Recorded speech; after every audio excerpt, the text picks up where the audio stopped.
Olá, bom dia! Começando a partir de agora o nosso Boletim Gazeta especial de Carnaval. Bom saber que nesta terça-feira você está conosco, está chegando o finalzinho da festa, né? Pois é, ano que vem tem mais, vamos ficar na boa, tá certo? Aproveita bastante aí esse dia que vai ser longo, é claro, principalmente para você acabar bem.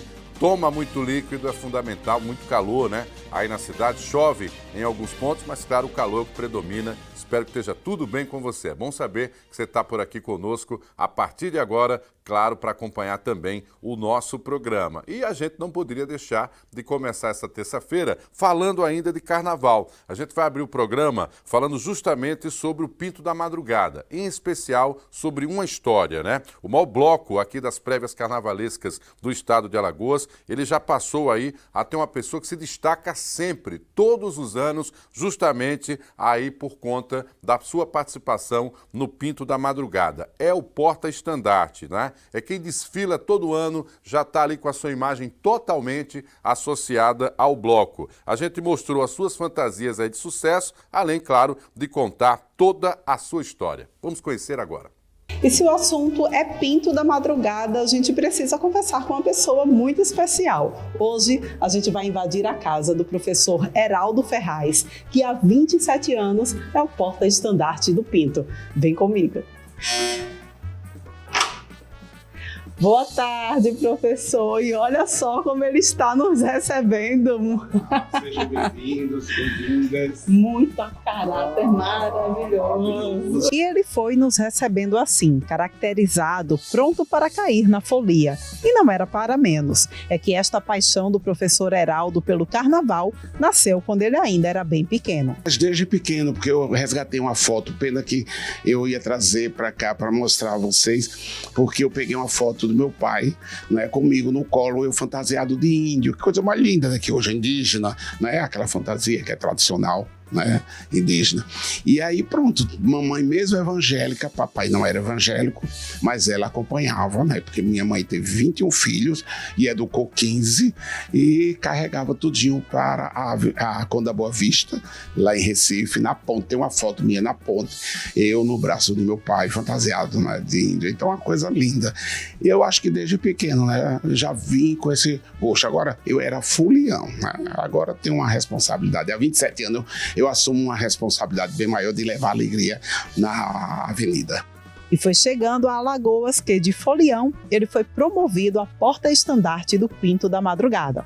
Foi uma responsabilidade muito grande, né, que o professor Eduardo Lira, no ano que foi o batismo do Pinto da Madrugada, em 1999, com Enéas, que era o presidente do Galo da Madrugada, que ele esteve aqui fazendo o batismo, trouxe o estandarte do Galo para batizar o do Pinto, né? E era uma pessoa que estava lá simples, né, e sem nada, sem nenhuma roupa de carnaval, segurando o estandarte. E aí eu participando com ele, porque ele é professor da minha unidade acadêmica lá na UFAL, e ele disse: Heraldo, você toparia carregar o estandarte do bloco? Eu aceitei na hora, porque como carnavalista, né? Antes eu era só folião em Recife, mas chegando em Maceió com esse convite de um grupo que estava resgatando o carnaval em Alagoas, não é? Porque muitos anos parado, porque tinha sido esquecido naquela Praça Namorador, né? Aquela tudo. Então, o Pinto da Madrugada resgatou. E aí, eu, como um folião pernambucano, aceitei o convite e estou até hoje, há 27 anos, carregando esse estandarte. O professor Heraldo, além da história, carrega nas costas a responsabilidade de levar para os foliões a energia do maior bloco carnavalesco de Alagoas.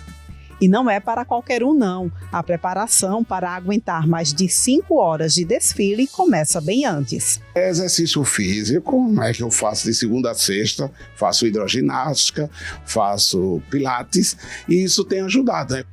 Mas não basta apenas animação e disposição, é preciso brilho, muito brilho. E é claro que nisto o professor Heraldo também se garante. Eu gosto muito do dourado, não é? Porque como é de dia e aquele sol maravilhoso, todo mundo fica preocupado com a minha saúde por conta. Você consegue, sim, se eu não não pudesse não aguentar, você não iria desfilar. Então, essa fantasia que toda dourada, que brilha, e eu gosto muito do dourado, né? Essa fantasia aqui é a fantasia que me deu o prêmio, né? Já este ano, né? Já este ano recebi o prêmio do baile da Wedja Miranda, que fez, né, Madrugada das Flores. Então foi tudo aqui preparado por Zé Carlos e eu dei o fechamento, né? Que é o professor lá do Museu Teu Brandão. E agora eu fiz teve uma fantasia que eu provoquei torcedores, né? Porque eu fui para a avenida de vermelho e branco fazendo homenagem ao CRB. Foi uma provocação, porque na diretoria tem gente que é do CSA, né? Mas eu fui. Mas eu gosto muito de fantasia que brilhe, que dê brilho, né? Então essa aqui também muito bonita, né? E que eu sempre guardo essas fantasias porque tem as prévias, né? Tem outros blocos que me convidam e eu não vou usar a roupa do ano, né? Porque aí é só o Pinto que merece a novidade, né? Porque foi o Pinto que me trouxe e me deu esse título, né, de porta-estandarte, e eu não posso deixar de preparar uma fantasia bonita. Muitas delas, inclusive, né, professor, tem a sua participação, porque você também ajuda a colar pedrinha por pedrinha. Isso aqui, então eu fiz inclusive na orientação que eu obtive, eu disse, olha, só um pedacinho, mas eu exagerei, porque tem que ter. Era das flores, até a própria arte o card convidando para participar do baile, tinha exatamente esses cravos, e aí eu coloquei os cravos, exagerei, mas o carnaval é isso, é o carnaval da carne, é o exagero de cores, isso é que é importante. Nesse mar de alegria precisa de um sol brilhando, então eu vou de porta-estandarte com aquele brilho que o sol representa para todos os foliões, então quero encontrar na avenida fantasiado, brilhando, com muita energia, porque o Pinto tem que brilhar na avenida.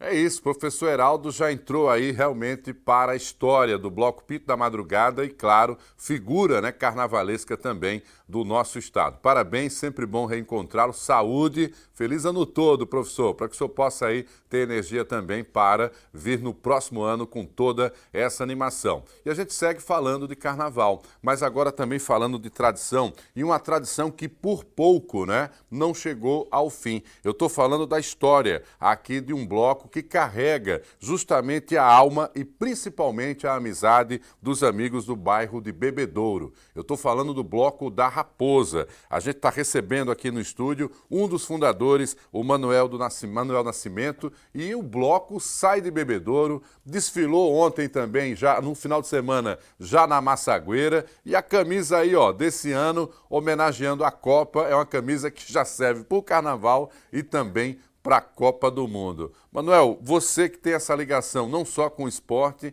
mas também com o Bloco da Raposa, uma saudade imensa dos amigos que fizeram parte aí dessa fundação, mas a alegria continua, né? Bom dia. Bom dia, Marco. Bom dia a todos os telespectadores da TV. A gente agradece primeiramente o espaço da TV, né? E o bloco é a tradição. A gente tem que levar o nome da nossa comunidade, do eterno bairro de Bebedouro, né, onde o bloco surgiu, de uma amizade de 3 amigos. Hoje já não estão mais presentes aqui o Edson da Fonseca e o Edivan Muica, que era empresário da Edivan Tour.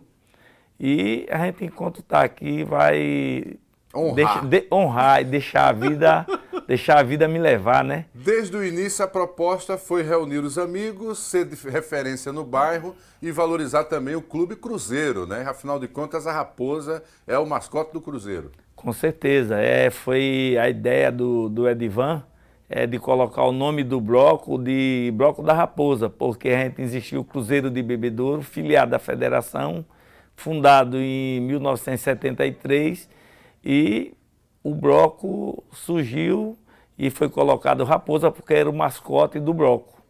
Muito bom. A gente conseguiu imagens antigas aí do bloco, né? Também, claro, dessa história do desfile, de como é essa mobilização e principalmente essa lembrança que fica, né? A resistência aí do bairro de Bebedouro, olha aí, já na tela, à sua esquerda também, Manuel, passando aí essas imagens, momentos inclusive de bebedouro vivo, né, com toda a pujança e a energia que sempre tomou conta aí das ruas do bairro. Vocês passaram por um abalo muito sério, assim como outros bairros vizinhos, que foi a questão envolvendo a situação da mineradora Braskem. Como fazer para manter a resistência, mesmo diante de tanta dificuldade, Manuel? Os moradores que se afastaram de Bebedouro porque não tinha mais, né? Foi obrigado a sair da comunidade, porque até hoje a gente tem essa dúvida que a comunidade continua, nada afundou. Sim, os moradores foram afetados e se afastou.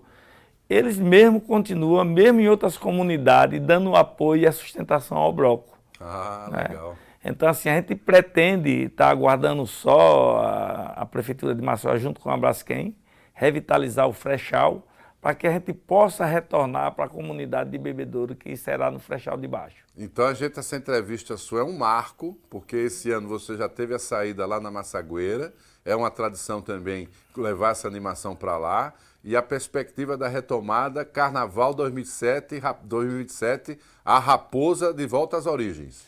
Com o apoio de vocês da TV, com nossos patrocinadores, que todo ano a pessoa se engaja para vir ajudar o nosso bloco, a gente pretende retornar e tomar as ruas da comunidade do bairro de Bebedouro. Manuel, impossível não falar de Bebedouro e não falar desse envolvimento da comunidade com a cultura, né? Coco de roda, guerreiro, quer dizer, sempre teve essa tradição e, obviamente, é uma energia que se dissipa aí com esse problema da Braskem, mas memórias muitas, né? Com certeza, Marco. E é o terceiro bairro mais antigo de Maceió. Bebedouro era corredor de folia, né? Na Praça Lucena Maranhão, nem na Ponta Grossa, na Avenida. Bebedouro sempre foi um bairro festeiro. E a gente, assim, perdeu muito com isso aí. A gente conhecia as pessoas, Marco. Eu sou de 64, eu nasci e me criei em Bebedouro. Então a gente conhecia a população pelo nome. A família Castro, a família Fonseca, a família do Edivan, que era a família Leite, né? A família do seu Bonifácio. As famílias a gente conhecia pelo nome, todo mundo se conhecia. Bonifácio do Major Bonifácio aí? Isso, que era o Bonifácio Calheiro, seu Pedro Calheiro, né? Que ele sempre morou na comunidade. Uhum. Então, assim, a família do Braga Neto, do Mauro Guedes, sempre foi pessoas folclóricas de Bebedouro, que gostava da folia. Figuras influentes hoje na sociedade, né? E até hoje nos ajuda, dá o suporte, dá o apoio. E muito importante, aquela ladeira do Calmon, a gente descendo o bloco da Raposa ali. O bloco descendo uma ladeira deve ser, depois de uma concentração com uma batida. Marco, a gente andava... No calor deve ser demais. No ritmo do frevo, né? No ritmo do frevo, né? A gente tinha o frevo e tinha o trio. Tocava um percurso, tocava o frevo e o trio também tocava, com um raposão na frente do bloco. O mascote puxando. Os bonecos de Olinda, né, que também participa do bloco até hoje, e graças a Deus a gente resistiu. Acabou o bairro, mas o bloco resistiu. Mas eu acho que essa cena da ladeira precisa ser revivida, viu? Fazer uma concentração na parte alta e quando for desfilar lá pelo Flechal, fazer a descida da ladeira e logo ao final uma curva à direita, né? Isso. O Marco era 7 quilômetros, descendo e subindo ladeira. Você saía de frente do cemitério de Bebedouro, do cemitério Santo Antônio, você subia o sanatório, passava à frente do sanatório, entrava na Vila Saém. Quer dizer, sai do cemitério, passa no hospital e depois desce a ladeira. Desce a ladeira do Calmon, passa na Praça Lucena Maranhão, Frechal de baixo, Frechal de cima e terminava onde começou, 7 quilômetros. E o povo na folia, quando terminava, queriam mais. Rapaz, importante isso, as imagens aí mostrando a turma jovem, né, principalmente, mas os idosos também matando saudade aí com a presença do bloco, desse tempo, né, que não volta. Manuel lembrando aqui as pessoas pelo sobrenome, né, as famílias aí, naturalmente, lá de Bebedouro. E que mesmo afastadas ainda dão uma força pro bloco. Hoje ele sai na Massagueira, né, saiu no domingo Massagueira, mas também no Jaraguá Folia. Ou seja, de algum modo vocês tentam aí estar sempre integrados à programação da cidade, né? Graças a Deus, Marco, com o apoio da população, né, de Maceió, porque o bloco era um bloco de Maceió, né, e todas as comunidades vinha gente até fora de outro estado para participar do bloco. era gratificante para a gente fez essa brincadeira em 17 dias do carnaval, Marco. E a gente fez A primeira saída vocês tinham 17 dias para organizar. Aí a gente fez para a gente brincar. Colocou uma orquestra e a gente não conseguiu mais brincar no segundo ano. Já tinha uma multidão aí. Já tinha uma multidão que a gente só se preocupava com a logística do bloco. Não tinha mais como a gente brincar, para a gente participar. Agora lá tem músico, vocês traziam de fora, já que o ritmo é frevo, tem que ser músico bom, como é que vocês conseguiram? A gente contrata. Geralmente a gente contrata em Marechal Deodoro. Foi na fonte, né? Na fonte. Então a opção por Massagueira para sair lá é quase que uma bebê na fonte mesmo de Marechal, né? Isso. A gente, no domingo, né, de carnaval, graças a Deus, foi muito bom. E a comunidade do povoado Mucuri abraçou o bloco, porque também estava meio esquecida a comunidade, através de uma amiga nossa e de um amigo, seu Rildo e Dona Jade, eles abraçou e graças a Deus tem dado certo e a gente pretende continuar prestigiando o povoado do Mucuri. Bom, 2026 vai ser um ano, né, de virada, porque se organiza para sair em 27 no Flechal, já é um primeiro passo. Agora, você fez uma arte para o bloco desse ano, puxando o tema da Copa do Mundo. Você é um homem ligado ao futebol, ex-atleta também, e, consequentemente, fez essa união. Tem como ter um carnaval fora de época, não? Se der Brasil, como é que é? Até nos jogos, né? Se der Brasil, com certeza. A gente já fez essa homenagem, a última Copa do Mundo do futebol. Pode abrir de novo a camisa aí, né? A gente fez essa homenagem na última Copa do Mundo que o Brasil ganhou, a gente colocou em homenagem à Copa e a gente conseguiu ganhar o título e a festa foi grande. Então você quer dizer que é pé quente, a Raposa Não, é pé quente, a Raposa dá é a pé sua quente. Contribuição. Com certeza, Marco. A gente pensou nesse ano na camisa do bloco em homenagem à Copa do Mundo, né? Futebol brasileiro está carente de título, mas eu acredito que esse ano a gente vai brigar para ganhar a Copa. O bloco da Raposa respeita os carecas, tá? Tem até bandana também para botar no bloco aí. É uma tradição também, uma sacada aí do bloco da Raposa. Olha lá, bandana é um lenço, né? Para botar na careca, aí para proteger nesse solzão, né? Manuel tá segurando literalmente a bandeira, o estandarte, também a bandana e a camisa da Raposa. Em homenagem a dois grandes amigos, o Edivan e o Edson, não estão mais entre nós. Você tem essa responsabilidade, deixa uma mensagem aí para as famílias e lembrar um pouco dos amigos. Lembrar do Edivan, lembrar do Edson, né? É uma coisa que a gente era amigo de infância, dentro da comunidade de Bebedouro. Lamentável, a gente até se emociona, Marco, porque além de perder os dois amigos, perdeu vários que participavam do bloco. Claro. Mas eles dois fundou o bloco.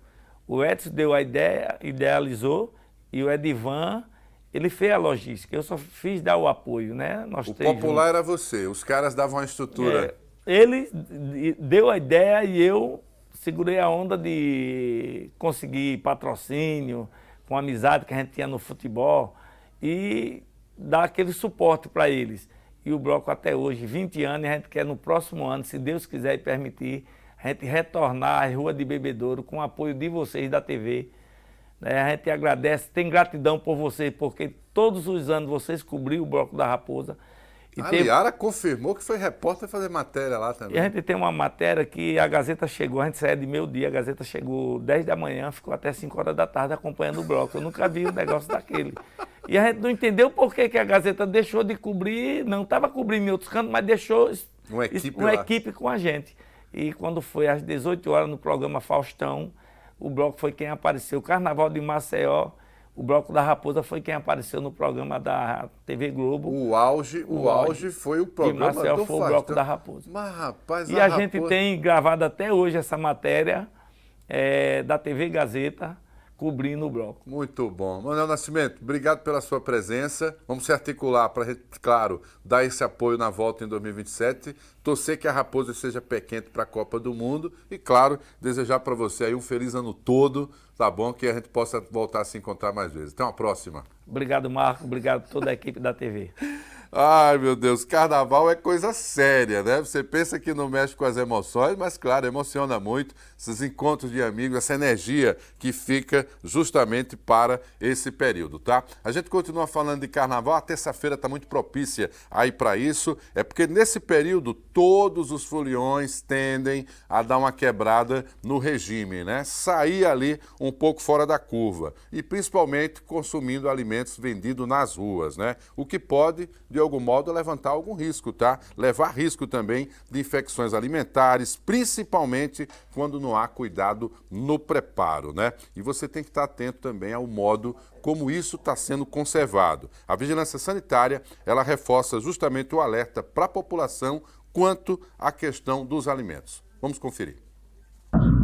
O período de carnaval é um período onde tem que curtir, aproveitar, mas, sobretudo, ter cuidado com a alimentação para evitar qualquer estresse. Eu estou aqui ao lado do chefe da Visa, Ayrton Santos, que vai passar para a gente algumas dicas, tanto de armazenamento, para quem quer levar uma comidinha para a praia, e também para aquelas pessoas que querem comprar alimento na rua. Bom dia, seja muito bem-vindo aqui ao Pra Você, Ayrton.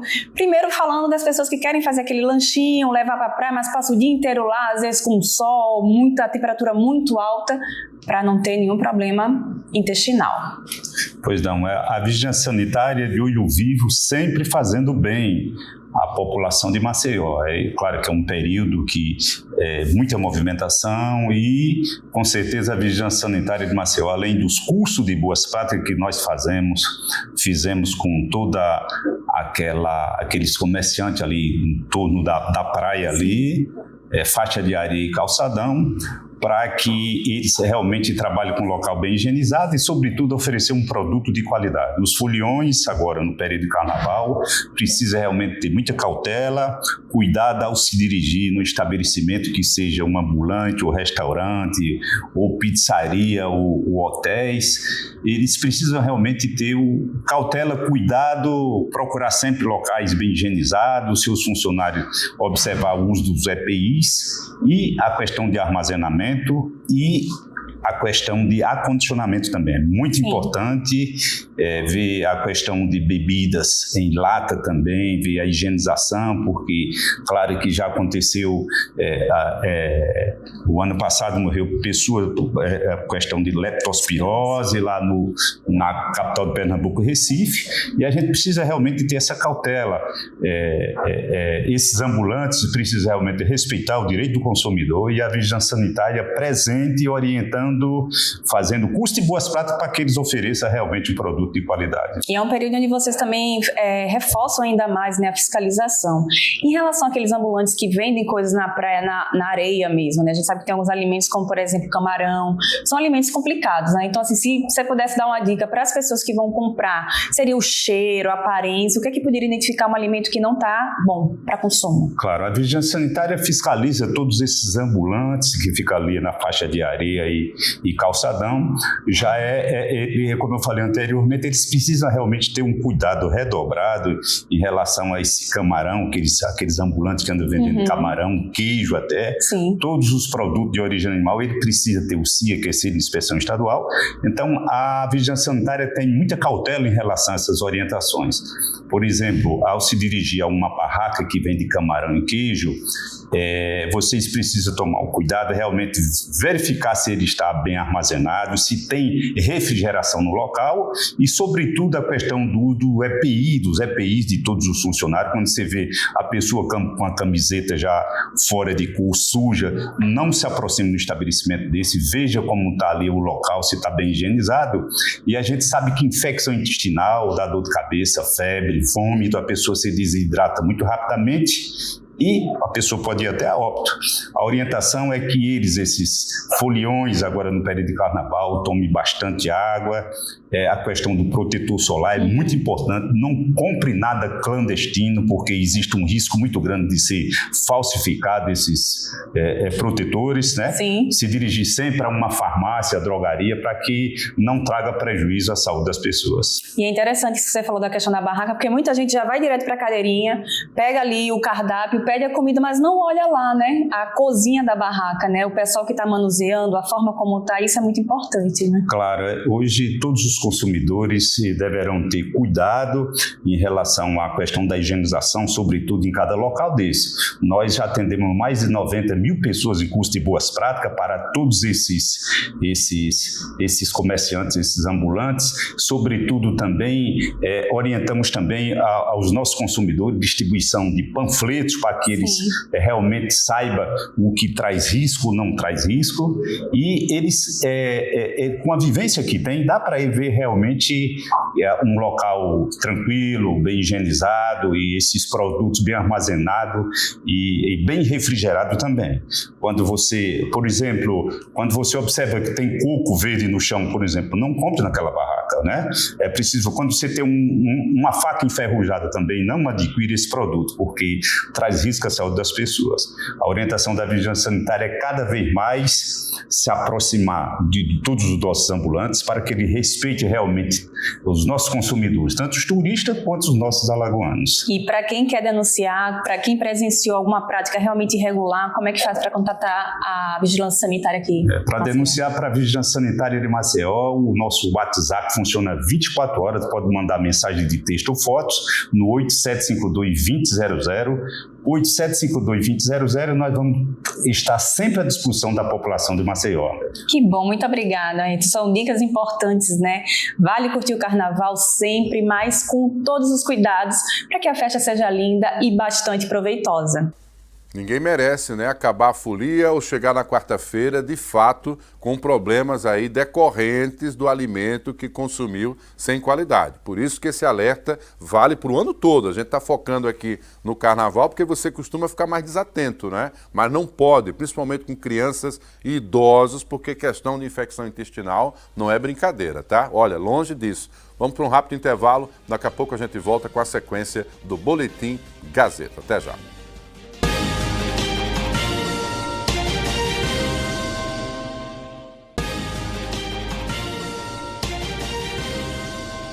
Muito bem, de volta com o Boletim Gazeta, nesta terça-feira de carnaval, levando o melhor da informação para você. Muito obrigado também pela sua audiência aí nos festejos de Momo, né? Para você que também nos acompanha pelo YouTube, sempre bom saber que você está por aí, tá? E a gente tem uma informação importante agora, aqui dentro da nossa programação, é que durante o carnaval a alegria toma conta das ruas, mas saúde, principalmente ela, precisa entrar no ritmo da prevenção, né? Olha, as infecções sexualmente transmissíveis, elas podem ser adquiridas por qualquer pessoa durante uma relação sexual. E como a festa apela muito, né, para a sensualidade, é fundamental você estar sempre protegido. Quem traz os detalhes é o repórter Rogério Costa. Nossa reportagem está agora no Pan Salgadinho para falar de um assunto muito importante nesse carnaval. As infecções sexualmente transmissíveis. Nós estamos aqui à porta do bloco I do Pan Salgadinho, onde esse tipo de atendimento às pessoas que têm essas infecções, ele é prestado. Nós estamos com o Fábio Mota, que vai conversar conosco a respeito dos cuidados que as pessoas devem ter, principalmente agora, né, nesse período do carnaval, com as doenças de cunho sexual, as infecções. Isso mesmo, é uma oportunidade muito importante da gente estar lembrando da prevenção para esses agravos. As infecções sexualmente transmissíveis estão aí para todos e aí a gente precisa aprender a se prevenir. Então, lembrar que o uso do preservativo não caiu. É importante manter, Rogério, é importante manter o uso tanto do preservativo interno, o feminino, ou preservativo externo masculino, como também a gente usar das profilaxias. Mas a gente ainda tem muitos casos de sífilis acontecendo, HPV, clamídia, gonorreia e outras infecções sexualmente transmissíveis por conta do contato íntimo, do contato sem proteção. E o carnaval é uma oportunidade que as pessoas terminam tendo contatos íntimos desprotegidos. Então é importante lembrar que a prevenção acima de tudo e que toda IST tem tratamento. Então, oportunizar a testagem e oportunizar o tratamento. Bom, é importante a gente acrescentar que não é só a questão da relação sexual. Até beijo na boca transmite também doença. Isso, é possível acontecer algumas infecções pelo beijo, tá certo? A sífilis é uma delas, tá certo? Além de outras infecções que não são de sexualmente transmissíveis, mas que têm de transmissão também pelo beijo. Então, é importante lembrar que assim, quando teve contato íntimo, quando teve relações desprotegidas, fazer testagem antes do carnaval, fazer testagem depois do carnaval. Lembrar que a PrEP hoje é uma prevenção que está disponível, né, a profilaxia que protege contra o HIV. E também a gente tem a oportunidade de fazer prevenção pós a situação de risco, pós o incidente íntimo, o contato que a gente teve sem preservativo, fazendo o tratamento profilático com antibióticos. Tudo isso é prescrito pelo médico, não pode ser tomado de forma individual sem orientação médica. Mas diante de qualquer ocorrência, procura o Bloco I aqui no PAN. Isso, procura o Bloco I, procura a unidade de saúde, procura o seu médico particular, mas assim, é muito importante assim, teve contato, teve exposição de risco, vamos fazer a prevenção e vamos fazer o tratamento se for o caso. Vale salientar também, Fábio, que há vacina, né? Principalmente para os menores de idade. Vacinas, hoje a vacina do HPV está disponível, é importante fazer para os menores, né? Mas também para quem faz o uso de PrEP, a vacina está disponível, Rogério, para os adultos que hoje estão fazendo uso de PrEP. Então, tanto vacina de hepatite A, quanto a vacina por HPV estão disponíveis para o público adulto hoje que faz PrEP. Outro aspecto importante é que se a mãe, por acaso, tiver uma infecção sexualmente transmissível, estiver grávida, o filho também pode ser alcançado. Muito bem lembrado, isso mesmo, porque essas infecções têm tratamento durante a gravidez, então a sífilis principalmente é uma delas, a gente pode evitar a sífilis na criança se essa gestante for tratada de forma adequada, no tempo adequado, tratamento da parceria também, e aí a gente tem a forma de prevenção, tanto do HIV quanto da sífilis. A sífilis é uma doença de transmissão sexual e de transmissão materno-infantil com elevada gravidade para a criança, e a gente pode prevenir, pode tratar essa gestante e não ter nenhum problema para a criança. Muito obrigado, Fábio. Bom carnaval para você. Para vocês também, aproveitem, prevenção acima de tudo. Sem dúvida, né? E há preservativos, inclusive, sendo distribuídos, né? Importante que as pessoas, em relação às infecções sexualmente transmissíveis, você deve se proteger inicialmente, depois você deve buscar a profilaxia, quer dizer, o tratamento, se for o caso. Mas antes disso, há vacinas também, como a vacina contra o HPV, que está disponível para o público infantil e juvenil. Então é muito importante que as pessoas adotem esse tipo de postura. Inicialmente, o preservativo, depois ao tratamento, se acontecer algum contato, né, durante o carnaval. E, principalmente para as crianças e adolescentes, a vacina. São os meios que hoje são oferecidos para a prevenção das infecções sexualmente transmissíveis. Voltamos com vocês. É isso, né? A questão da proteção é tudo. Você não vai fazer com que o carnaval seja a sua última festa, né? Então, ter esse cuidado, você mulher, você homem, né? Aí que estão se paquerando, né? Enfim, independentes de relações, pessoas do mesmo sexo também tem que se prevenir, tá? É fundamental, é a sua saúde, é a sua vida que está em jogo. Cuidado, atenção, essa mistura, né? Sensualidade, bebida alcoólica, não pode se descuidar. Tem sim que se prevenir, tá? A gente segue falando de carnaval porque algo aqui que precisa ficar em alerta também é com os cuidados aí com os animais, né? A Vivi Leão, ela conversou com uma veterinária e mostra os cuidados, que cuidados são esses que os pets também devem ter. Vamos acompanhar. Chegando, muita festa, muita alegria, mas para os animaizinhos uma coisa pode incomodar, que é o barulho. E outros cuidados também, como por exemplo o sol, hidratação e como cuidar deles da melhor forma para que eles estejam sempre saudáveis. Bom, eu estou aqui ao lado da veterinária Válbia, né? Bom dia, seja bem-vinda aqui à TV Gazeta. E eu queria, Válbia, que você desse algumas dicas, né, para quem tá acompanhando a gente agora em casa e que quer cuidar do seu filhote, né, do seu pet da melhor forma. Como veterinária, a gente sabe que existem alguns, né, procedimentos, cuidados com esse animalzinho durante essa época. Por quê? É uma época de muito barulho, as pessoas se preparando para viajar, a própria família, quando vai fazer uma mala, os animais já ficam ligados, né? Porque isso acontece comigo. Parece que eles querem entrar na mala. Então, isso também deixa eles angustiados estressados. E o que a gente recomenda? Que se for levar, cuidado com o sol, cuidado com a hidratação. Existe protetor solar para animal. Então você pode também fazer uso, né? Deixá-lo sempre numa sombra. E se for fazer a escolha de trazer para algum lugar, que seja um lugar que você conheça, um lugar que você saiba, que vai tratar bem, que vai cuidar. Por quê? Porque normalmente nesses ambientes pets tem uma rotina e é o que eles precisam. Essa rotina, eles comem, eles descansam, eles brincam. Então tudo isso leva a esse pet a diminuir o estresse, o momento de alerta dele. Então a gente sabe que o estresse, ele pode causar problemas comportamentais, fisiológicos. Então, por exemplo, o animal ele pode vocalizar, começar tanto miar demais, como latir. Muda o comportamento, né, Val? Totalmente. Aí ele pode desenvolver algumas síndromes gastrointestinais, que a gente observa muito. O meu cachorrinho ficou sozinho em casa e teve diarreia, e teve vômito. Então, tudo isso é relacionado ao estresse, ao momento dele ficar sozinho. Porque tem muita gente que diz, eu vou deixar meu gatinho porque gato é mais fácil. Eu deixo ele com areinha e comidinha e ele fica bem. Ele não fica, porque ele precisa da companhia. O afeto, né? Ele precisa desse cuidado, desse amor, desse carinho, né? Em relação aos cuidados até com a patinha, né? A gente estava falando assim do sol, muita gente vai querer ver o carnaval, os desfiles, as prévias, e aí vai querer levar o animalzinho, e o animal acaba ficando no asfalto muito quente. Isso também deve ser prejudicial, né, Valdo? Com certeza. Os horários, entre 10 e 2 da tarde, não é recomendado passear. Não que ele não possa, porque se você tirar o seu sapato, a sua sandália e for caminhar nesse sol, vai doer o seu pé. Não é diferente com ele. Ele vai ter queimaduras, mesmo que leve, mas vai ter queimaduras. Então, existem proteções, como, né, colocar alguma coisa se vai passear. O ideal é não passear, mas se vai, que bote proteção. Existem botinhas. Então, a gente não recomenda esse passeio, até por causa da desidratação. E uma dica, assim, para animal braquicefálico, que tem o focinhozinho achatado.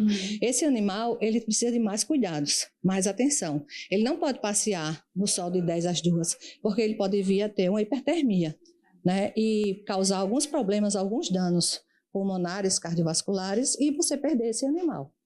Muito sério, né? Muito sério. Em relação à hidratação, à água, né? Levar uma garrafinha, qual que seria a recomendação também? Água todo o tempo, se ele quiser, né? Parar, dar água para ele, esperar que ele beba. Se ele não beber, você fica oferecendo até que ele queira, porque esse sol até para a gente é ruim. O sol está muito quente, o tempo está muito quente e a gente precisa de cuidar dos nossos animais. Muito bem, e esse cuidado, né, com os pets é algo fundamental. Hoje tem toda a assistência para que eles possam também estar sempre ao nosso lado com muita saúde. Então, poder ficar num hotel, né, ter cuidado em casa, principalmente com esse excesso de ração que às vezes a pessoa deixa, né? Tem que ter cuidado também para roedores aí nos ambientes, são alertas aí que podem somar a esse cuidado, tá? Vamos continuar falando de carnaval com a perspectiva de segurança pública, né? Como é que foi também toda a estratégia aí para essa festa de Moma. A gente já vem com um trabalho diferenciado desde as prévias, que foi intensificado, claro, também durante o carnaval. E pela primeira vez que uma mulher assumiu todo o comando aí do projeto Ronda do Bairro, da Secretaria também de Prevenção à Violência. A Tenente-Coronel Josiane Lima é a nova superintendente do programa, ela já esteve aqui em outras oportunidades, mas agora assumindo nova missão e também dando a sua contribuição no período de carnaval. Ronda do Bairro já se consolidou como sendo a polícia mais próxima do cidadão. Essa continua sendo a meta? Bom dia. Bom dia, obrigada, Marcos. Bom dia a todos que estão nos assistindo. Bem, o Ronda do Bairro, ele iniciou como um programa e hoje ele já está se expandindo, não é? A Secretaria de Prevenção, a nossa CEPREV, está chefiada pelo nosso secretário Ricardo Doria, ele tem, juntamente com o nosso governador, eles estão alinhando algumas expansões, né? Mais para frente isso deverá ser tratado, mas assim, o objetivo realmente é de crescimento para que a gente possa dar esse apoio. É um trabalho muito próximo da sociedade, ali a gente está ali no dia a dia, né? Às vezes até não tem aquela visão tão ostensiva, mas está auxiliando diariamente a nossa segurança pública também. A gente tem visto aí que tem não só ampliado o monitoramento eletrônico, né? Tem lá as câmeras sendo, obviamente, um suporte importante, mas parece que até mesmo o próprio turista, ele se sente muito mais seguro com essa ideia da presença ali do homem, né? No dia a dia, circulando, inicialmente pela orla aí da capital, depois avança também para o Jacintinho. Como é que é essa abordagem? Sem burocracia, né? Primeiro contato, a gente tem desde salvamentos, pequenos acidentes que ocorrem, primeiro socorro, ali o cuidado com o isolamento da área, mas principalmente a questão da segurança. Sim, a gente atua, por estar ali tão mais próximo, né, e bastante presente, principalmente ali na questão, para o turista, quando ele chega, a gente tem um trabalho no porto, nos navios, a gente já tem um agente bilíngue e ele já tem a gente apresenta esse trabalho, já é uma ação de prevenção e também em aeroportos, a gente sempre está ali mostrando esse trabalho que a gente realiza. E no dia a dia, a gente tem essa proximidade realmente e quando é algo que passa, que ultrapassa, a gente está chamando o reforço, porque tanto o Ronda quanto a Polícia Militar, quanto os outros órgãos são acionados pelo 190. Então, a gente está ali também para esse suporte, né, tendo essa proximidade maior com a segurança pública. Agora mesmo para o Carnaval, nós estamos trabalhando e todo o planejamento foi realizado em conjunto. Certo. Né, CEPREV, Secretaria de Segurança Pública, para que a gente pudesse atuar de uma forma mais, digamos assim, coesa e estratégica. Então, a gente está sempre se ajudando, né, em prol da sociedade, trazendo o melhor. Eu sei que não tem um modelo, né, muito clássico assim, para a segurança. Se tivesse, todos teriam uma solução mágica. Mas eu também sei que a presença ela é fundamental. Né? De algum modo, se você tem alguém ali com a intenção ou má intenção ali de fazer algo contra alguém, o fato de você ver essa política de proximidade da presença da polícia, de certo modo, interfere muito positivamente nessas áreas, né? Sim, coíbe, né? Isso já evita, como a gente, por isso que faz parte da Secretaria de Prevenção, né? Ela é uma prevenção, ela vai evitar que aquela pessoa tenha uma atitude de furto, de roubo ou algo maior, justamente pela presença, né? Aquela presença que protege, ela já está ali praticamente fazendo ali um trabalho apenas com a presença dela. Óbvio, tem situações que elas evoluem e a gente precisa muitas vezes não só intervir, como também buscar o reforço da própria Polícia Militar, que também está muito presente e que chega junto e a gente faz todo esse trabalho, né, bem alinhado. Eu gosto da mobilidade, porque eu vejo horas que estão a pé, horas tem um carro de apoio. Horas tem a bicicleta. Tem então, o patinete. Então, patinete é novidade. Então, esse também. Eu ainda não vi, tem que ter um treinamento mais específico, né? Então, são maneiras de, mesmo para os eventos de grande monta, tivemos aí as prévias, né? Obviamente, sucesso. Ali 400, 500 mil pessoas, vocês entram também nessa estratégia. Então, quanto mais tiver mobilidade em situações de aglomerados, também facilita bastante a segurança. Isso, é bem importante. E, assim, essa utilização dessas outras modalidades é porque nós temos praças. Então, nas praças a gente vai poder entrar com uma viatura, mas a gente pode entrar com patinete, policiamento a pé, bicicleta. E a gente também tem as motocicletas para uma situação de maior mobilidade que precisa, inclusive para horários de pico, né? Então, assim, a gente tenta diversificar justamente para atender melhor a nossa população. E a gente tem os territórios, né? O Ronda hoje, ele ampliou, como eu falei logo no início, e a intenção é que se amplie mais, mas hoje ele atua na Orla de Maceió, que foi onde iniciou, Francês, Bento Bentes e também Rio Largo. Então, a gente já está indo para, né, a gente está na Grande Maceió, mas a intenção é de que ele interiorize mais um pouco. O Ronda também consegue, em algum momento, atender demandas ligadas à Maria da Penha? Eu pergunto isso porque a PM, né, que é a grande força que também tem como estratégia o próprio Ronda, tem um trabalho muito efetivo na preservação da vida de mulheres que estão ali na rede de proteção, obviamente envolvendo a questão de violência contra elas. O Ronda também atende essas demandas, faz parte ali desse leque de ações também? Ainda para a parte das mulheres que estão sob medida protetiva, não, porque esse aí realmente é a Patrulha Maria da Penha e ainda não entramos nessa seara. Eles têm um roteiro, né? Então tem que ser mais fixo. São aquelas pessoas que já são assistidas, mas nós atendemos sim, porque vem pelo 190. Os flagrantes, né? Isso, abrir um chamado, a viatura que estiver mais próxima, inclusive também a do Ronda no bairro, ela vai para essa situação. Pois é. Eu pude perceber em contato com o pessoal do segmento turismo, né? O trade fala muito isso, que o investimento em segurança ajudou também a vender pacotes para o Estado, né? Os números indicaram a queda, obviamente, esse controle aí em relação a isso. E parte da estratégia que eles consideram fundamental foi também a chegada do Ronda do Bairro. Então é uma grande responsabilidade pegar, obviamente, um time que está ganhando e fazer ele continuar ganhando ainda mais, né? Isso. Hoje vocês têm o monitoramento da Orla, devem se ampliar para outros bairros, é um modelo que veio para ficar. Isso. E a gente tem, a gente passa também, eu até esqueci de falar aqui, o Jacintinho, né, que também é um território centro, a gente faz o centro também. Então, assim, é porque nesse período de carnaval nós não atuamos no centro e no Jacintinho porque a gente deu reforço nessas áreas que realmente está da folia. Mas temos esse trabalho também no Jacintinho e no centro. Então, assim, é um trabalho, é uma responsabilidade, mas a gente está aí para justamente somar e fazer com que o Ronda ele realmente cresça e não só em tamanho, mas em excelência. Pronto, então a pergunta que vocês que acompanham agora, a cereja do bolo do trabalho da Ronda, né? Também envolve a presença da banda da PM lá na Orla. Então, a pergunta que não quer calar, né? Tá mantido o projeto, você chega, você é animada, você estava lá na estreia e na venda da camisa do Vulcão. Tá mantido aquela concentração ali no final de semana? Porque tem pessoas que já têm na sua agenda dominical, você sabe disso, Isso, né? O projeto da Polícia Militar, né, que é Vem Ver a Banda Tocar, ele já tem mais de 25 anos e ele continua assim. E nós também temos a banda do Ronda do Bairro, e aí é mais um trabalho que a gente vai iniciar também, diversificando, até levando mais música. Né? Qual é a melhor banda, da PM ou da Ronda? Não se comprometa, a senhora está no cargo de comando, não vamos colocá-la, entendeu, nesse imprensado. Mas o fato é que essa relação com a comunidade, quando a gente fala de segurança, é sempre bom, claro, garantir. Mas poder ofertar, claro, uma diversão no ambiente cultural ajuda a compensar uma coisa com a outra, porque o espaço de convivência fica mais humanizado também, né? Eu acredito que a música, ela proporciona a questão da cidadania através da arte e através do entretenimento.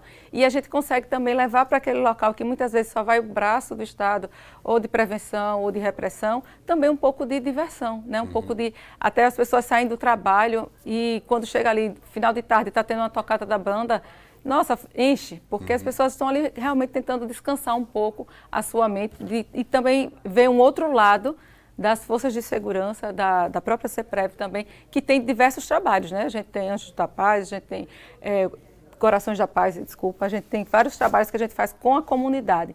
E o mais próximo, digamos assim, na prevenção, que é da segurança pública, que vai atuar justamente nessa questão da segurança, é o Ronda no Bairro. Mas são diversas ações que a CEPREV tem, justamente para levar essa cidadania para essa população que tem necessitado bastante. E a gente busca, né, criar todo dia, está se reinventando para levar algo melhor e fazer realmente uma sociedade mais, digamos assim, mais tranquila. Eu acredito que é isso. Bom, pergunta de quem frequenta lá, né? Quem é que escolhe o repertório? Porque tem reggae, tem axé, tem frevo. A senhora é mais do axé, mais do frevo? A senhora interfere lá ou a banda é livre? Como... Não, quando eu estava na diretoria de comunicação da PM, a banda ela tem a liberdade para escolher. Independência total? Pô, a banda é totalmente... uma banda pop, né? A gente deixa bem à vontade, assim como o do Ronda, a gente fez agora no shopping. Não, mas tem uma cantora da banda que parece uma cantora de trio elétrico, a voz dela é a Poli, Margarete Menezes encarnada ali, né? Ela é excelente. Então realmente é algo assim que mobiliza ali o público de um modo geral, só aumenta, né? Os turistas também estão apreciando. Eu vejo que a marcação nas redes sociais, que é uma coisa interessante, né?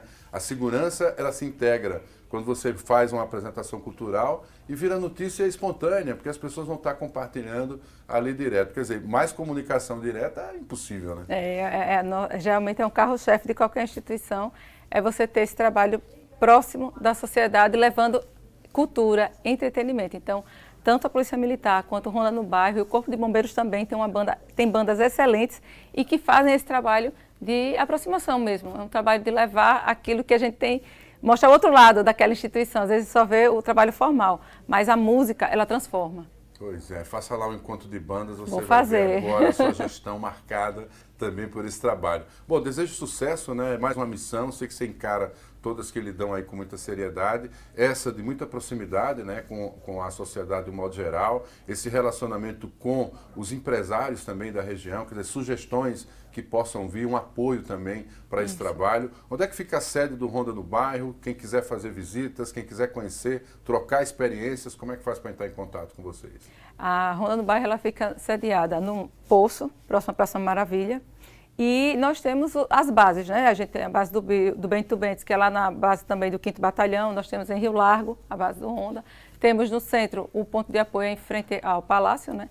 E temos também na Orla, a gente não tem ponto de apoio, mas no Francês temos. Então, assim, qualquer ponto de apoio do Honda pode parar lá, conversar um pouco, mas querendo ir na sede, é lá no Poço, na próxima Maravilha. Porque toda parceria é bem-vinda, né? Isso. Se você tem empresários, você pode dar uma infraestrutura, sempre bom também fazer esse apoio. Queria agradecer sua presença, Tenente Coronel Josiane Lima, sucesso nessa caminhada. Obrigada. Volte sempre, você já sabe aqui que pode também contar conosco dentro da nossa programação, tá? A gente segue aqui com o boletim. Para você que está acompanhando o nosso programa, vamos para um rápido intervalo comercial. Daqui a pouco a gente vem com a nossa coluna Os Bastidores da Política, tá? Não sai daí.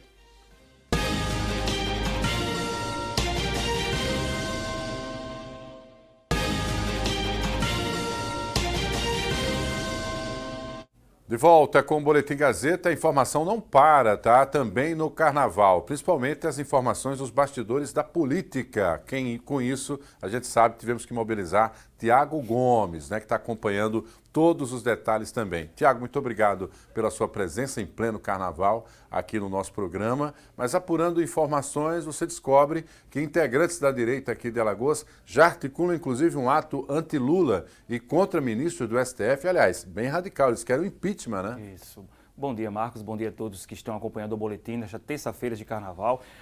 Os integrantes da direita, nacionalmente, eles convocaram para o dia 1º de março, em todo o país, um ato contra o presidente da República, o presidente Lula, e também contra os ministros do Supremo Tribunal Federal. Antes, o alvo era apenas o ministro Alexandre de Moraes, pela questão do julgamento dos processos envolvendo aqueles que participaram daqueles atos antidemocráticos de janeiro de 2023. Então, mas agora, eles estão incluindo também o ministro Dias Toffoli, que está aí aparecendo na investigação da Polícia Federal em torno do Banco Marcha. Na verdade, tanto o ministro Alexandre de Moraes como o ministro Dias Toffoli são citados nessa situação aí, tá? Está em âmbito de investigação, está em curso nesse sentido na Polícia Federal, mas aí os integrantes da direita estão aproveitando o momento para convocar essa massa da população para que vá às ruas no dia 1º de março de 2026, é um domingo, né?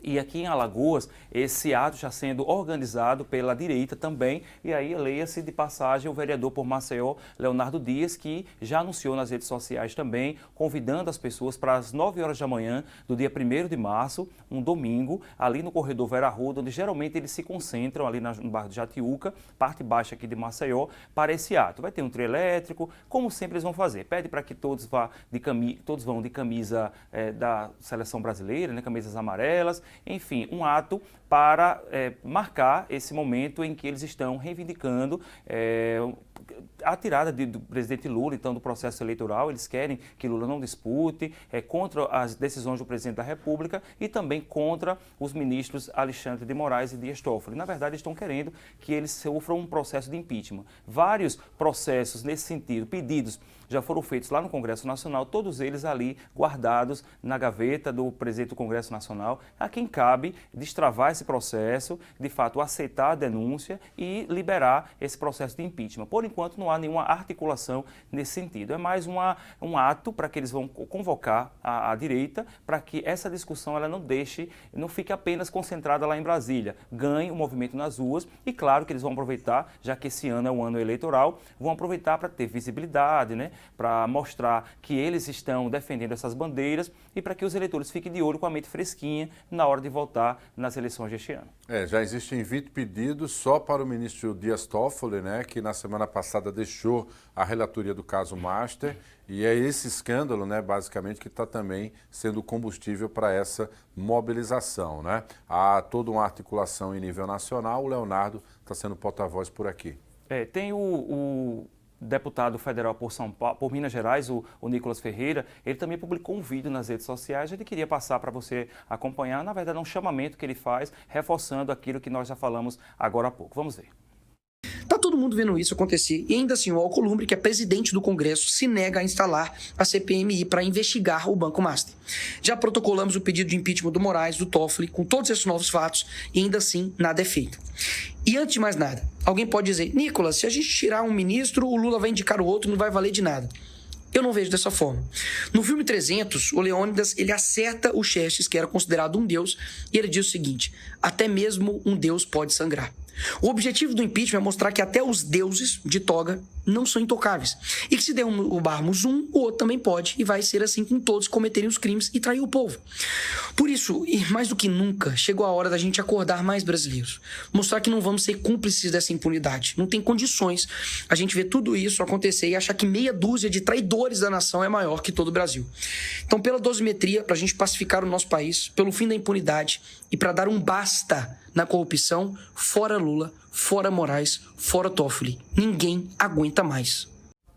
Até agora, né, Marcos, a gente percebeu pela história que nenhum ministro do Supremo Tribunal Federal foi alvo, passou por um processo de impeachment, né? Então, há essa pressão muito forte dessa camada da sociedade, de quem faz a direita, no espectro da direita, para que os ministros realmente sejam retirados de cena. Isso nunca aconteceu e aí eles estão pedindo para que isso aconteça.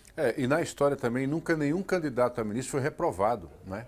Ou seja, será que se acertou sempre em todas as indicações? Será que nunca teve nada que pudesse, né, desabonar no momento da indicação? Isso é impressionante desde que esse método passou a existir.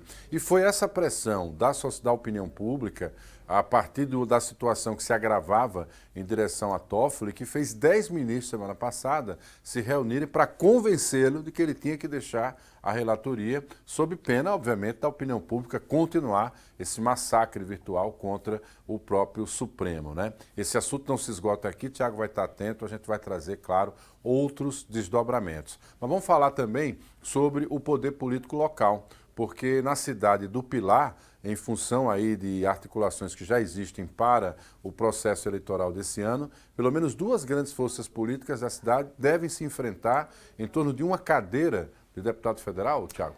Marcos, existe essa possibilidade, é uma possibilidade muito real. A gente só sabe quando realmente as candidaturas elas forem oficializadas, em meados de agosto desse ano, mas o que é que se está se desenhando ali no município de Pilar, aqui na região metropolitana de Maceió, bem pertinho aqui da capital, mas ali tem forças políticas assim que já dominaram muito o cenário político local, né? De lá já teve inclusive um deputado federal, que é o Carlos Alberto Canuto, e é justamente da família Canuto que está saindo um nome para a disputa para a Câmara Federal em 2026. Thaís Canuto, filha dele, foi vereadora lá pelo município do Pilar. Recentemente, né, em 2024, foi candidata a prefeita, sendo derrotada pela atual prefeita Fátima Rezende, né, que foi apoiada pelo Renato Filho. Ela foi, inclusive, secretária. Então, Thaís Canuto, ela está sendo cooptada para ingressar no PSD. Nós já falamos aqui também no Boletim Gazeta.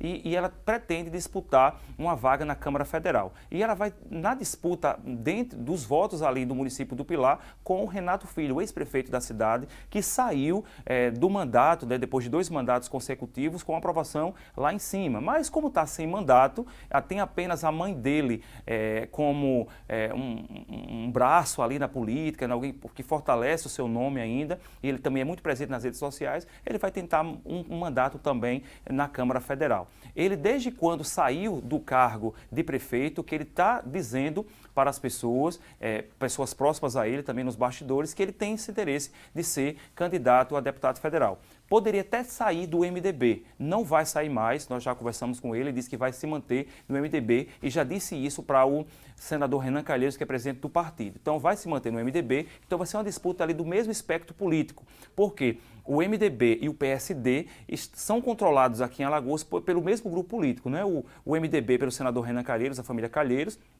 mas que tem também o governador Paulo Dantas, mas o governador Paulo Dantas também está ali organizando o PSD, assim como o presidente da Assembleia Legislativa, o deputado Marcelo Vitor. Então, na feitura, né, na estruturação da chapa para deputado federal, o nome de Thaís Canuto passa pelo PSD e o nome de Renato Filho passa então para um dos nomes do MDB na disputa desse cargo de deputado federal. Vai ser uma briga interessante. A gente percebe o seguinte, né, Marcos? E quando fragmentam, né, quando tem 2 nomes assim fortes, os votos se dividem. Se algum deles, de fato, vai ser eleito, vai ter que pulverizar por outras cidades ali, outros municípios do interior. A gente sabe que Atalaia também tem um pezinho ali da família Canuto e também um pezinho da família do Renato Filho. Então, eles vão ter que passar para outros municípios ali, porque os votos do Pilar poderão ser divididos aí entre esses dois nomes de peso lá no município. Mas é bom lembrar que as chapas dos partidos também têm nomes de referência, né? Isso. Quem é MDB e está na Assembleia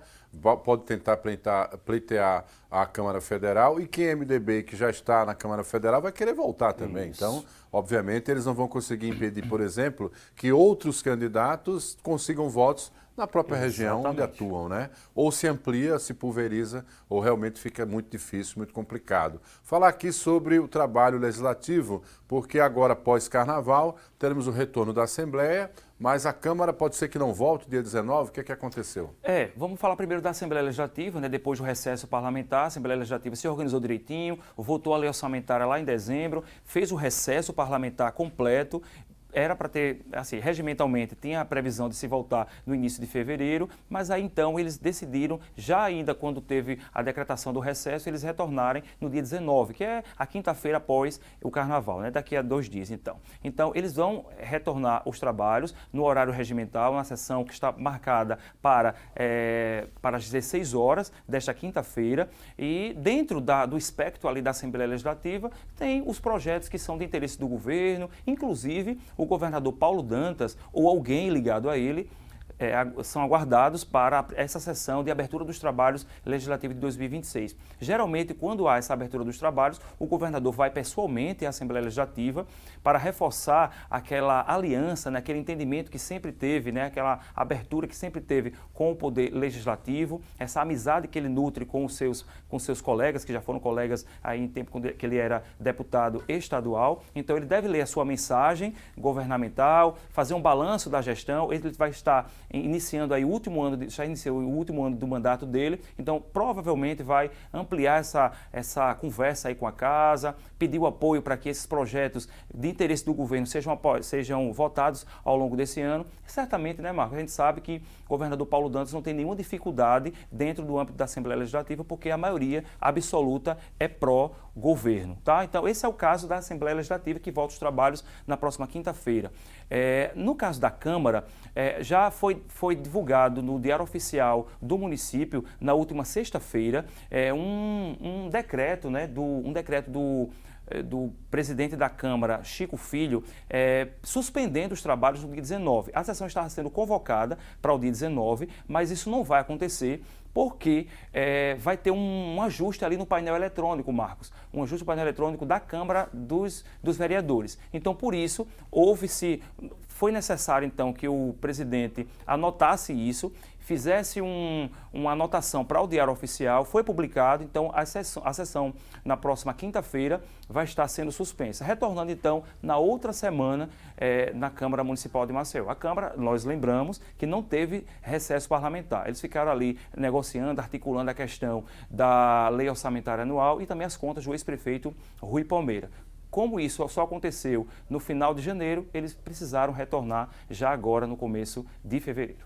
E antes dessa pequena pausa, né, a Câmara viveu dias até ali muito temerários por conta da denúncia do vereador Rui Palmeira a respeito de pessoas, né, que receberiam sem trabalhar na casa, os chamados fantasmas, né, o que obrigou inclusive um recadastramento determinado pelo próprio presidente Chico Filho. Esse assunto ainda está em alta porque vai ter denúncia formulada ao Ministério Público, tá? Quando voltar a trabalhar normalmente, a Câmara deverá discutir, entre outras coisas, um assunto que foi tema de audiência pública na semana que passou, que é a possibilidade da mudança do nome da Avenida Fernandes Lima, por conta do passado ligado a racismo e preconceito religioso do atual, né, homenageado. Isso, quem é que está articulando? Como é que vai ser esse debate? A vereadora Teca Nelma, Marcos, ela participou dessa audiência pública e ela já internamente, dentro do seu gabinete ali, já estuda a possibilidade de apresentar um projeto de lei para a mudança do nome da Avenida Fernandes Lima. Não vai ser uma tarefa fácil, tá, gente? Porque a gente sabe que às vezes você muda o nome de um determinado logradouro, mas aí não pega esse nome, mesmo que aconteça, né? Já tem alguns exemplos aqui na capital. Por exemplo, a Avenida Amélia Rosa não se chama Avenida Amélia Rosa mais, é a Avenida Doutor Antônio Gomes de Barros. Mas poucas pessoas chamam a Avenida Doutor Antônio Gomes de Barros, chamam a Avenida Amélia Rosa. Então, se no caso acontecer de mudar a Avenida Fernandes Lima, a principal artéria daqui de Maceió, né, que liga a parte alta, a parte baixa, enfim, é uma via muito importante, muito interessante e virou realmente a principal aqui da capital. Se isso acontecer, provavelmente as pessoas não vão conseguir desassociar com o nome Fernandes Lima. Então, qual é o contexto em torno dessa mudança? É um contexto de racismo, como o Marcos adiantou aqui. O governador, à época em que aconteceu aquele episódio religioso do Quebra de Xangô, era justamente Fernandes Lima.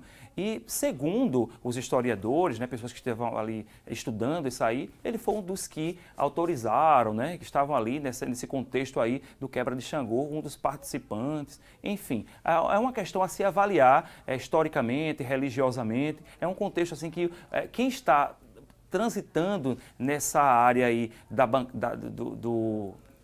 questão da temática negra, não acredita, ou melhor, acredita que o nome da Avenida Fernandes Lima não deveria ser esse nome, mudar outro nome. E aí surgiu, Marcos, uma proposta da vereadora Teca Nelma, que já recebeu aí, nessa audiência pública que o Marcos falou, para se colocar Tia Marcelina. Quem é essa Tia Marcelina? Foi uma Ialorixá, que foi uma das vítimas que apanhou durante esse processo aí, durante esse episódio, lamentável, na verdade, do Quebra de Xangô, que aconteceu lá em 1912.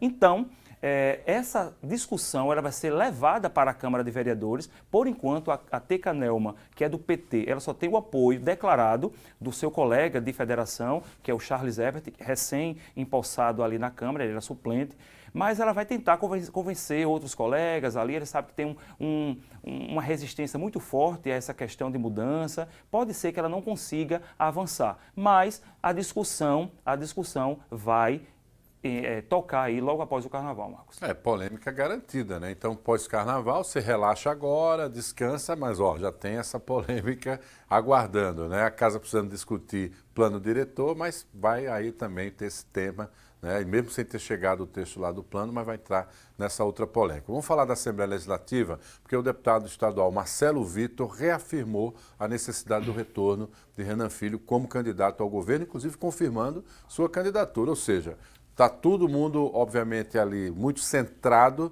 em qual é a missão do MDB para 2026, né? A missão do MDB já estava desenhada, Marcos, desde quando houve um momento de filiação do prefeito Marcelo Beltrão. Marcelo Beltrão estava no PP, veio para o MDB e lá foi questionado qual é o principal objetivo do MDB nas eleições de 2026. E ele foi dito, o principal objetivo é a gente manter o governo do Estado e também reeleger o senador Renan Calheiros na disputa das eleições deste ano. Então, essa articulação toda do MDB, ela gira em torno de se manter o quadro do partido, tanto na esfera estadual, como também lá na Câmara Federal e também no Senado Federal. E o deputado Marcelo Vitor, ele aproveitou uma das entrevistas do senador Renan Calheiros, ministro dos Transportes, que ele concedeu na semana passada à emissora de TV, fechada nacional, e nessa entrevista, o ministro Renan Filho falou sobre a candidatura dele ao governo do Estado, que não há outra possibilidade. A possibilidade é que ele seja realmente candidato ao governo de Alagoas. E nas redes sociais, Marcelo Vitor se pronunciou.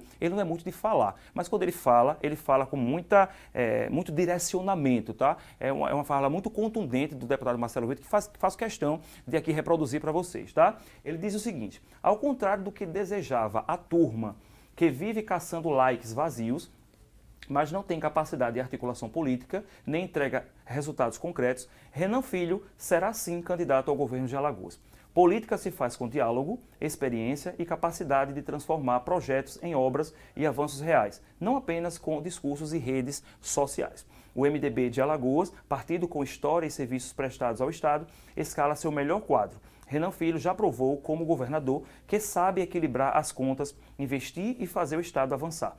no Ministério dos Transportes mantém o mesmo ritmo de trabalho e eficiência. É a escolha de quem tem preparo, experiência e compromisso com o desenvolvimento de Alagoas. Vamos ver agora quem será escalado para enfrentar Renan Filho e comparar a lista de serviços prestados ao Estado. Foi o que escreveu Marcelo Rey. Tem vários recados aqui, tá? Vários recados que ele está dando, inclusive falando de pessoas que estão muito ligadas nas redes sociais e esquece de falar exatamente o que de fato fez pelo desenvolvimento de Alagoas. Ele faz um comparativo, ele acredita que esse ano, seja lá quem for o adversário, se é que vai ter, de Renan Filho nas eleições de 2026 para o governo do Estado, vai ser de comparação. Quem fez mais por Alagoas ou quem poderá fazer mais? Quem tem mais capacidade? Quem tem mais experiência? Ele acredita e desde sempre ele tem dito isso, é um dos primeiros a dizer, inclusive Marcos, que defendendo o nome de Renan Filho, eu acho que ele deve ter sido o primeiro mesmo, publicamente a dizer que defende o nome de Renan Filho para o retorno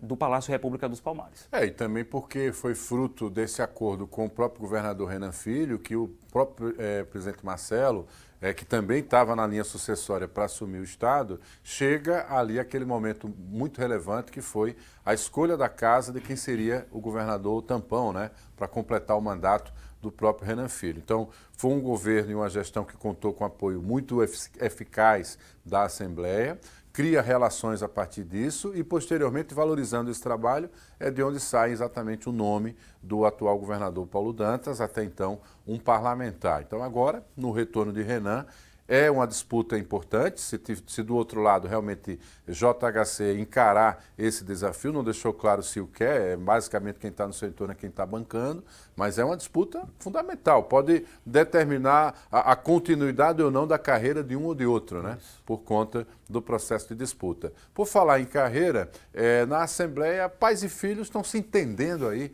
em relação ao futuro político. O que você andou vasculhando sobre esse tema aí? Marcos, curiosidades apenas, né, dessas articulações políticas aí.